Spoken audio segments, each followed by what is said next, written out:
So it's actually very accurate. It's probably one of the most powerful predictors that we have to see how well a treatment has worked. In fact, most patients that do not achieve a complete remission will be minimal residual disease positive. So that just tells you, how good that is. There could be some instances, which are not many, where a patient could have what we call extramedullary disease.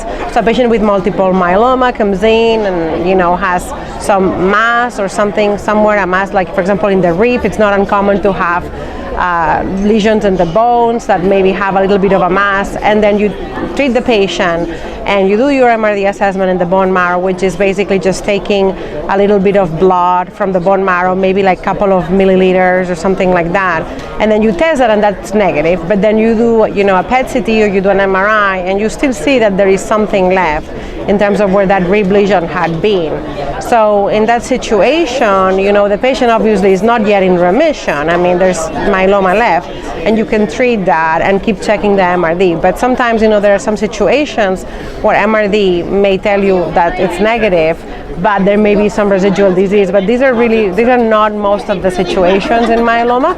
And so this is why, again, for the response criteria, there's an imaging and MRD negativity. So you can do also some imaging, like whole body imaging, whole body PET CT is useful in these circumstances, that could be MRI.